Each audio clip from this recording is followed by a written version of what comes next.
मुरादाबाद के कुंदरकी थाना इलाके के आगरा नेशनल हाईवे स्थित एक निजी मोबाइल सेंटर का उद्घाटन करने संभल के सपा सांसद डॉक्टर शफीकुर रहमान बर्क पहुंचे। इस दौरान सपा सांसद ने मीडिया से बात करते हुए देश के लॉ एंड ऑर्डर पर सवाल खड़े किए।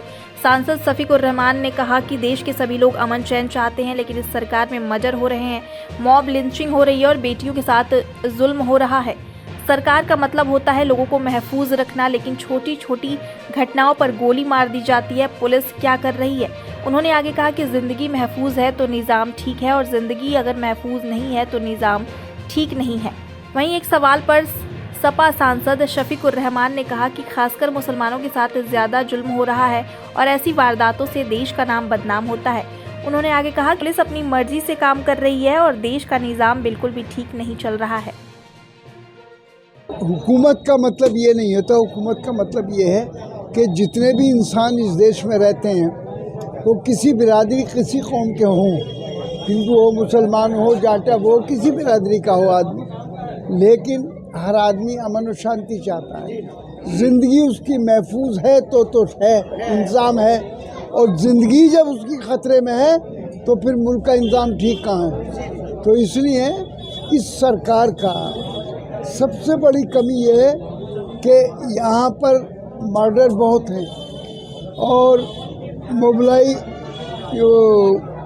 वो लड़कियों के वो जो होते हैं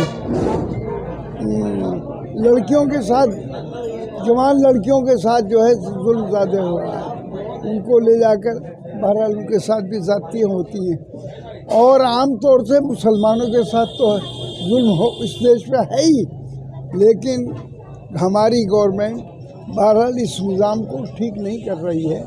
इसलिए मेरी गवर्नमेंट से एक गुजारिश है और ये मांग है कि हिंदुस्तान को अगर तरक्की देना है, आगे बढ़ाना है और मजबूत बनाना है तो पहले इंतज़ाम ठीक कीजिए। ये इस किस्म के आए दिन के मर्डर और ये यानी बलात्कार वगैरह जो हैं, इससे देश की बदनामी भी बहुत ज़्यादा है और नुकसान भी बहुत ज़्यादा है। भाई ये सब ठीक है, भाई झगड़े तो मुल्क में कहीं ना कहीं होते रहते हैं, लेकिन इस किस्म के झगड़े के उनको गोली मार दी गई, किसी का ये कर दिया गया, ये क्यों हो रहा है? गवर्नमेंट क्या कर रही है? पुलिस को इख्तियारात, मतलब ये जो वो कहते हैं वो है, और पुलिस अपनी मर्जी से न कोई हिफाजत करती है न कुछ करती है, बल्कि पैसे कमा रही है पुलिस भी। तो इससे मुल्क का निज़ाम बिल्कुल ख़राब है और ये चीज़ें जितनी भी वारदातें हो रही हैं ये इस बात का सबूत है कि मुल्क का निज़ाम ठीक नहीं है।